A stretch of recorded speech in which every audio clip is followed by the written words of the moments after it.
In the church archives of the Connecticut colony between 1647 and 1685, over 300 wills were recorded in the small, isolated settlement of Newfield. All were processed through the same three men, each sharing the surname Pemberton. What disturbs historians is not only their unusual number, but what was found decades later beneath the floorboards of the Pemberton home. Hundreds of small glass vials, their interiors coated with traces of opium and belladonna, alongside journals, describing the divine visions of dying colonists. Visions that, curiously, always seemed to enrich the Pemberton family's growing fortune.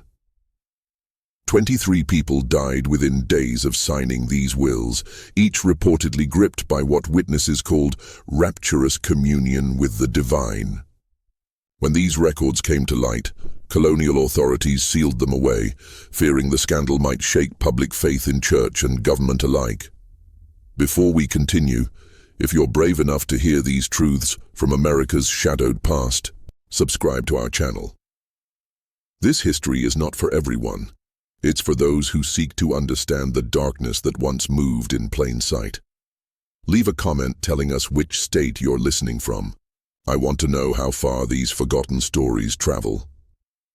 The case lay buried in archives until 1998, when a Yale researcher stumbled upon the sealed documents and began reconstructing what may be one of early America's most sinister cases of systematic inheritance fraud. Among the chilling details, the Pembertons had kept meticulous records of their victims' final hours, drug-induced utterances carefully guided through religious suggestion. What follows is the true account of the Pemberton family's decades-long scheme of manipulation, deception, and ultimately, murder. The year was 1647. Newfield, like much of New England, was a community born of strict Puritan devotion. Fewer than 60 families in modest timber homes clustered around a central meeting house. Winters were brutal. That year's was merciless. Food ran short, and illness spread through the cramped settlement. It was during this hardship that three brothers arrived from Massachusetts Bay Colony, Obadiah, Jeremiah, and Cornelius Pemberton. They carried letters of introduction, bearing the names of prominent Boston ministers. Letters later revealed as skilled forgeries, crafted with painstaking study of official seals and handwriting. This was no aimless journey. Newfield had been chosen, isolated, weakened, and desperate for learned leadership. It was the perfect mark. Obadiah, the eldest at 34, introduced himself as a physician trained in London. With solemn bearing, a well-kept beard, and a leather case of medical instruments, he was welcomed as a godsend. Jeremiah, 32, was a minister, Cambridge-educated, tall and severe, whose sermons, delivered in a measured, hypnotic cadence, drew even the most devout into hours-long rapture. Cornelius, the youngest at 29, claimed expertise in colonial law. Confident and better dressed than most Puritans dared, he was soon appointed magistrate, overseeing the settlement's legal affairs. The brothers moved into a large, vacant house once owned by the Wiltons, who had died of fever the winter before. They expanded it, adding a study for Cornelius, an apothecary room for Obadiah, and a private prayer chamber for Jeremiah. Notably, none of the three brought wives or children, claiming solemnly that they had devoted their lives wholly to God's work. In a pious, service-minded community, this raised no alarm. It was the widow, Sarah Holcomb, 60 acres of prime land and a strong house to her name, who became the first known subject of what would later be called the Pemberton Preparation.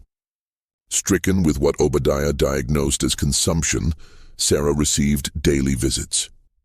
Obadiah tended her ailments, Jeremiah prayed at her bedside, and Cornelius helped set her affairs in order. Outwardly, it was care and compassion. Privately, it was calculated manipulation. According to Obadiah's journal, she was given what he termed the elixir of divine sight, a brownish liquid increased in dosage over days, that plunged her into vivid delirium. The widow requires 15 drops at first. One entry reads, "Jeremiah shall introduce the matter of divine guidance regarding her property." On the second day, Cornelius prepared documents with blank spaces to later be filled by her heavenly visions. 3 days in, the widow responds favorably to mention of her late husband. Show the family Bible during the trance. During these orchestrated states, Sarah spoke in broken phrases of heaven and her husband's wishes. Cornelius recorded every word, later presenting them as her final divinely inspired will, one that left all property to the Pembertons for the glory of God in Newfield. On December 14, 1647, Sarah died. The whole town attended her funeral. Jeremiah's eulogy was moving, praising her generosity and spiritual wisdom, while her land quietly passed into the brothers' hands. Cornelius read aloud the will, explaining to the mourners that Sarah Holcomb had been blessed with divine visions in her final days, visions in which she received explicit instructions about her earthly goods. In a community where divine revelation was not only possible but expected among the truly faithful, no one questioned the odd circumstances. If anything, it confirmed what many already believed. The Pembertons had a special closeness to God. Who else would a dying woman entrust with such a sacred mission? The acquisition of Sarah's land marked the beginning of what the brothers presented as their ministry of preparation, a special service for those nearing death. Word of Sarah's serene passing and her heavenly visions spread quickly, and soon other families began requesting the brothers' presence when loved ones fell ill. Each time the pattern repeated. Obadiah diagnosed the illness and administered his remedies. Jeremiah provided scripture, prayer, and counsel. Cornelius quietly ensured all legal matters were in order. And each time, as death approached, the secret elixir was given, the visions recorded, and documents produced that secured yet another divinely inspired bequest for the Pembertons' growing ministry. By spring 1650, they had acquired 4 more properties and were now Newfield's wealthiest family. They hired laborers, expanded their home near the meeting house, and began influencing the settlement's governance. Their modest public lifestyle, continued service, and talk of funding a proper church and school shielded them from suspicion. They donated harvests to the needy, gave free medicine to the poor, and paid for improvements to the meeting house. These acts of charity were a perfect camouflage, building a wall of goodwill that made scrutiny nearly impossible. When Goodman, William Fletcher, an elder, privately questioned Jeremiah about the suspicious number of property transfers, Jeremiah didn't respond with anger. Instead, he expressed sorrow that the devil might be sowing doubt in Fletcher's heart. Witnesses later recalled that he offered to pray with Fletcher for strength. The manipulation worked. Fletcher left feeling ashamed of his doubts, not justified in them. The brothers even instituted Testimony Sundays, services where witnesses to a dying person's visions would speak to the congregation. This reinforced the legitimacy of the claims, applied peer pressure against doubters, and sent an implicit warning. Questioning these visions was tantamount to attacking the faith of your neighbors. By 1655, Jeremiah was officially minister. Cornelius served as magistrate and record-keeper, and Obadiah's medical authority went unquestioned.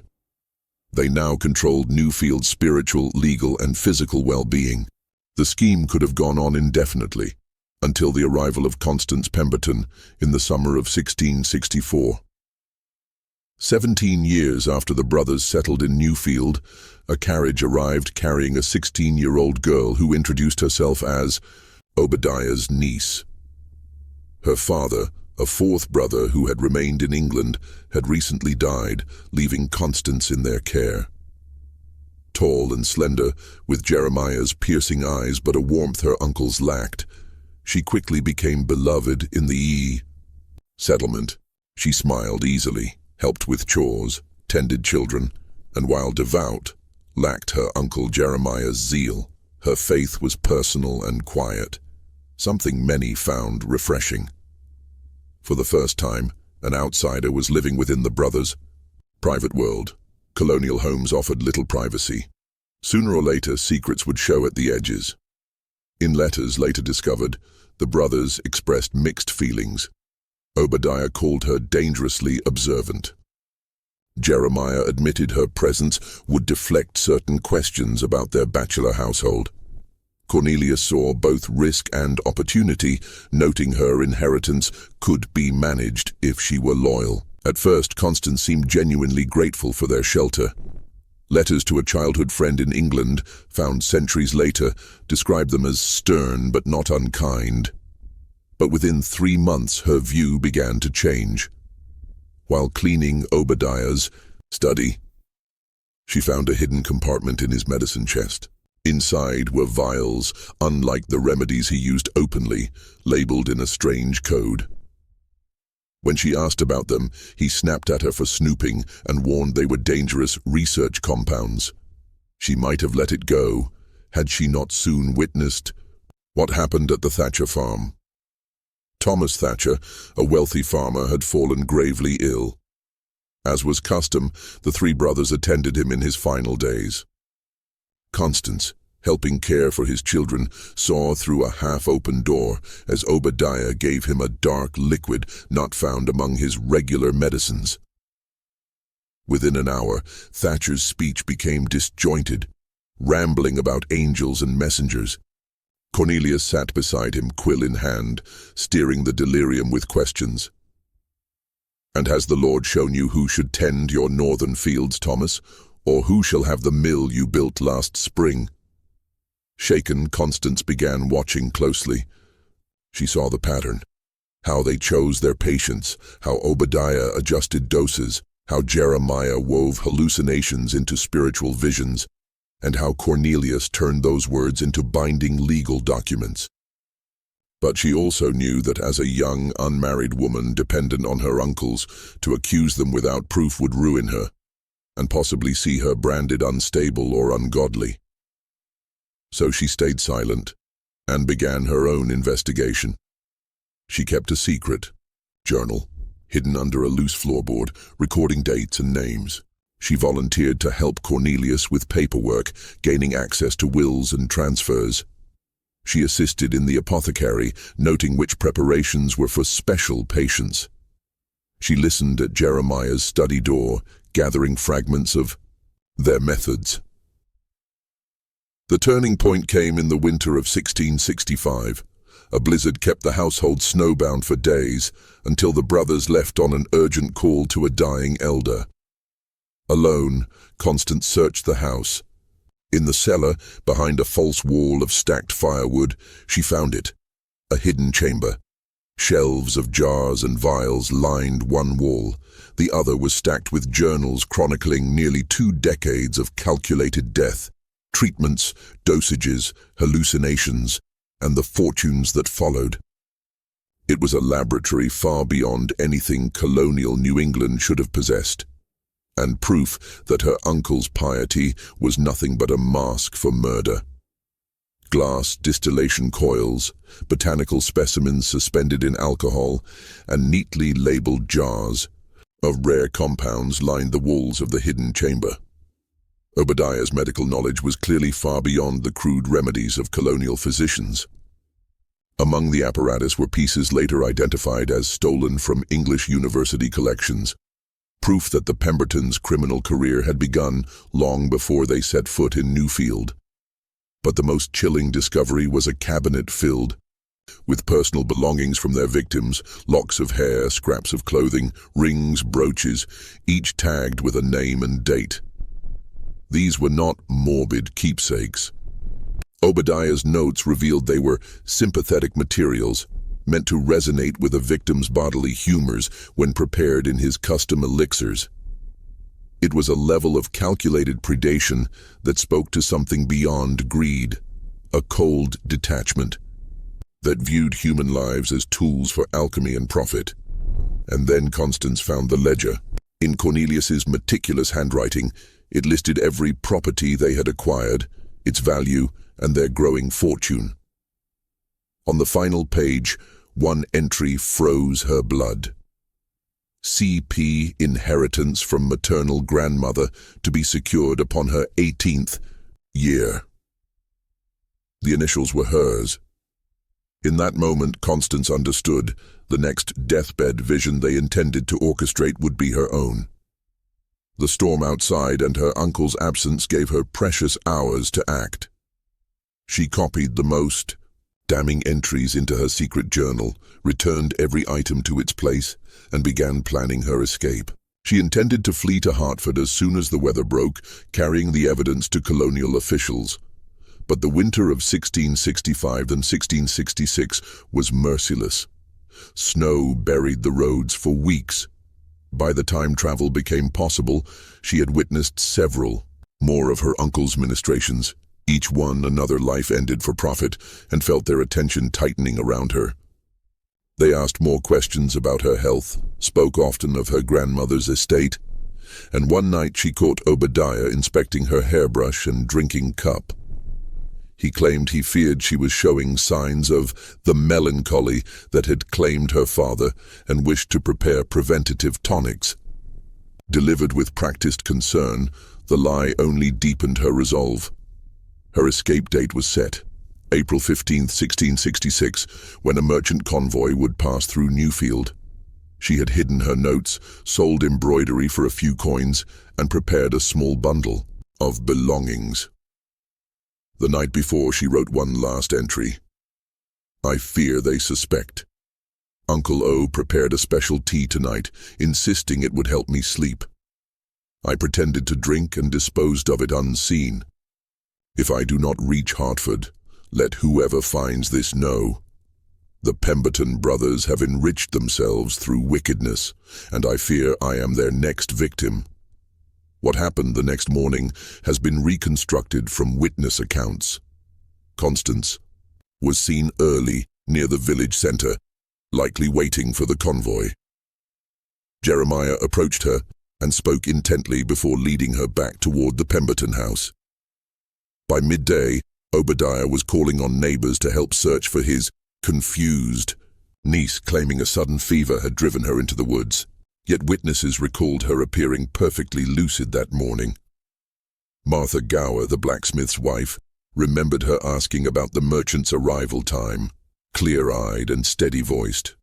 John Pratt, a village elder, noted she seemed troubled but not ill, and that when he asked after her health, Jeremiah had answered for her. The girl suffers from womanly humors that cloud her reason. The brothers organized the search with calculated precision, sending parties to comb distant areas while Cornelius stayed home to receive any news. For hours, no one came near their property except themselves. Later, entries in Obadiah's medical journal would suggest that Constance had been given the elixir in a lethal dose, meant to kill quickly rather than merely disorient. 3 days later, her body was found in the woods nearly a mile from their home. Obadiah pronounced that she had succumbed to melancholy, wandering into the wilderness despite his efforts to treat her. Jeremiah's funeral sermon spoke of the mysterious will of Providence in ending a young life. It might have ended there, another tragedy in a world where death was common, were it not for goodwife Rebecca Wilson. While cleaning Constance's room after the funeral, she found the loose floorboard and the hidden journal beneath.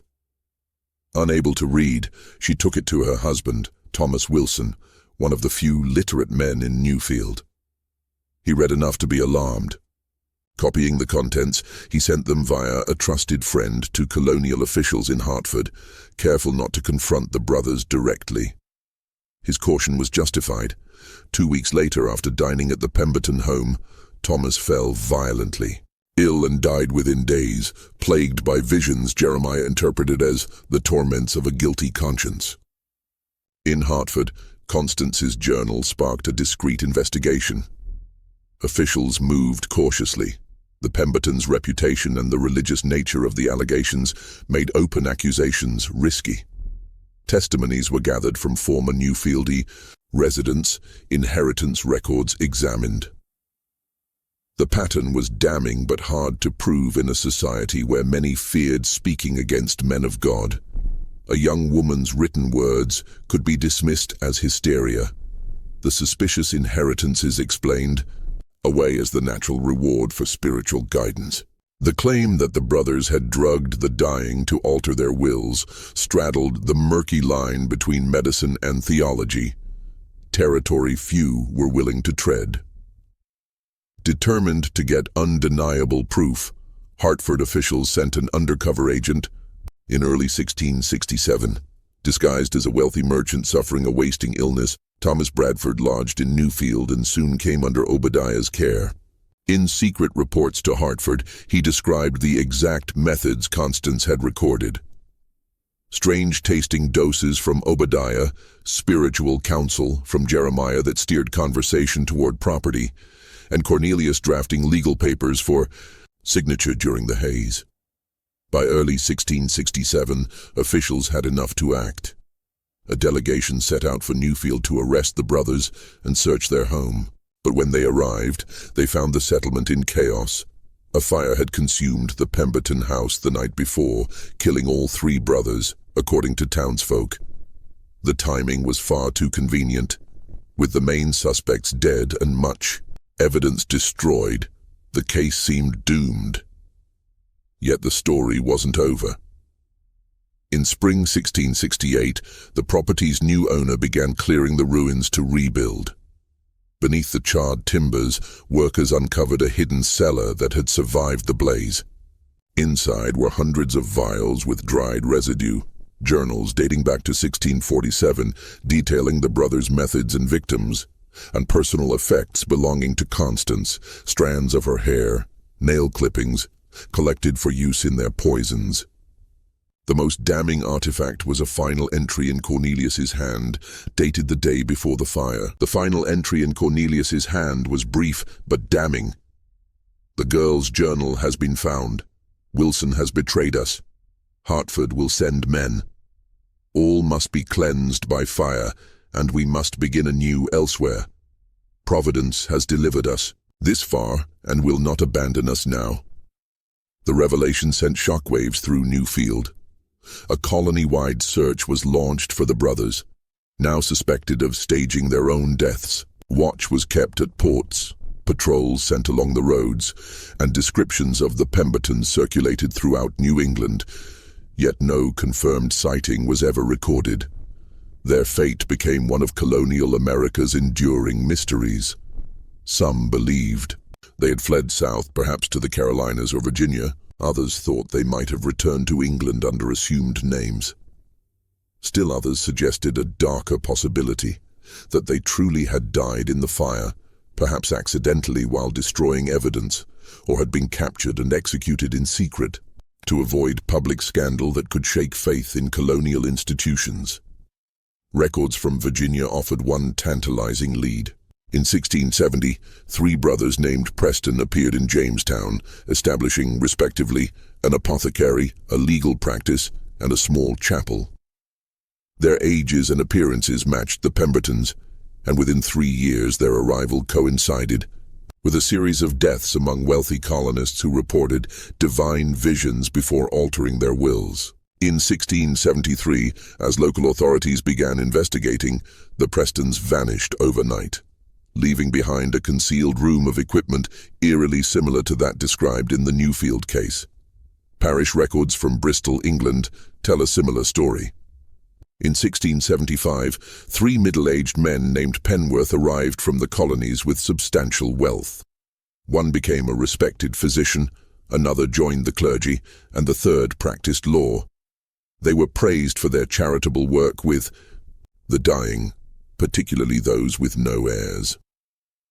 Their activities ended abruptly in 1683 when fire consumed their shared home. No bodies were recovered. Whether the Prestons and the Penworths were truly the Pembertons in new guises remains speculation. But the matching skill sets, identical patterns of behavior, and conveniently timed disappearances suggest the brothers may have continued their scheme for decades, moving between colonies and across the Atlantic, refining and adapting their methods to avoid detection. The case's impact on Connecticut law was immediate. In 1670, the colonial legislature passed the witness statute, requiring multiple unrelated witnesses for any deathbed will and prohibiting beneficiaries from serving as witnesses. The statute explicitly cited preventing fraud through false claims of divine revelation, a clear response to the Pemberton's methods. Over the following decades, the Peton affair faded from public memory, preserved mainly in court records and legal anecdotes. By the mid-18th century, it was little more than a cautionary tale told to law students and medical apprentices about the dangers of combining spiritual, medical, and legal power without oversight. It might have stayed buried were it not for Dr. Elizabeth Hawthorne, a Yale historian of early American medical practices. In 1998, while researching the development of palliative care, she found passing references to the case in the private papers of theologian Jonathan Edwards, who had used it as an example in his writings about false spiritual claims. Intrigued, Hawthorne began digging through Connecticut's archives. Eventually, she uncovered the original investigation files in a misfiled box at the Connecticut Historical Society, complete with the Pemberton's own journals, witness statements, and, most importantly, Constance's preserved diary. What makes the Peton case extraordinary to historians is not only the crime itself, but how it exposes the dangerous intersection of medicine, religion, and law in colonial America. The brothers exploited a society in which those three domains were tightly woven together, each granting legitimacy to the others. Their medical authority granted them access to the dying. Their religious standing protected them from suspicion, and their legal positions allowed them to formalize their thefts. Modern analysis of the elixir of divine sight, described in their notes, suggests a sophisticated blend of opium, belladonna, and psychoactive plants native to New England. Dosages were calibrated by weight and constitution, producing a state in which the victim remained conscious and verbally responsive, but highly suggestible, with diminished critical thought. Dr. Melissa Thornton of Johns Hopkins, who studied the formulas in 2002, called it an early hallucinogenic truth serum, refined through careful experimentation to induce a very specific mental state. The journals show a chilling progression of trial and error. Early entries record adjustments. Increased tincture of belladonna by 5 drops for the Henderson widow. Visions more vivid but agitation excessive. Return to previous ratio but extend preparation 2 days for similar subjects.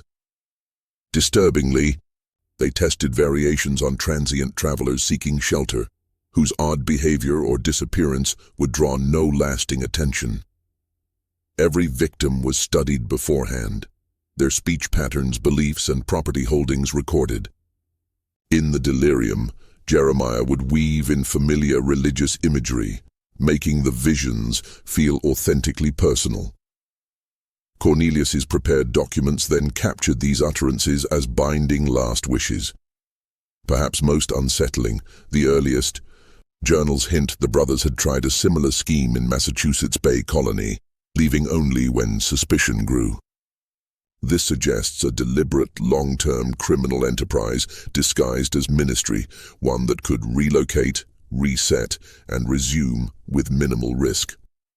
The historical record falls silent after 1668, but legends persisted, whispers in Rhode Island of 3 brothers who comforted the dying in 1682, and reports in Philadelphia by 1690 of spiritual physicians whose patients often amended wills in their final hours. Whether these were the Pembertons or imitators is unknown. What is certain is that their methods created a template others could follow, exploiting the same vulnerabilities in colonial society. And at the center of the story remains Constance, an orphaned girl who, historians confirm, was set to inherit a fortune from her grandmother in England, worth more than all her uncles had amassed through years of fraud. Her death ensured they would never face justice in life, but her hidden journal ensured they would be remembered as some of the most cunning predators in early American history. The brothers' private journals revealed a chilling plan. Months before Constance's 18th birthday, they would begin administering tiny, undetectable doses of their compounds, slowly increasing the amount until she experienced the divine revelation they intended. In that moment of manipulated clarity, she would be guided to sign away her inheritance, followed by a fatal overdose disguised as natural illness. Constance's discovery of their scheme and her desperate attempt to flee stands as one of history's grim what-ifs. Had she reached Hartford with her journal, the Pembertons might have been stopped years earlier, saving untold victims from their predation. Instead, her death became just another entry in their long record of crimes, notable only because it would ultimately lead to their exposure. In the centuries since, the Peton case has been cited in legal scholarship as one of the earliest documented examples of systematic inheritance fraud in America. Medical historians study it as an early case of pharmaceutical manipulation for criminal ends. Religious scholars view it as a stark warning about the dangers of blind faith in spiritual authority. Today, the site where the Pemberton home once stood remains undeveloped, part of a protected historical area in modern-day Newfield, Connecticut. Local residents still tell of strange dreams that trouble those who linger too long near the remaining foundation stones. Whether this is psychological suggestion or something more mysterious is a matter of personal belief. As much about the Peton case remains unresolved. What we know for certain is this. Between 1647 and 1667, three brothers exploited the faith, fear, and vulnerability of an entire colonial community. They amassed wealth and influence through a carefully orchestrated fraud that claimed dozens of lives. Their methods, melding science, religion, and law, were centuries ahead of their time in terms of criminal sophistication. How could such a scheme succeed for so long? The answer lies in the conditions they exploited, a culture where questioning religious experience was itself suspect, where medical practice was largely unregulated, where legal power was concentrated in few hands, and where survival depended on trusting respected figures.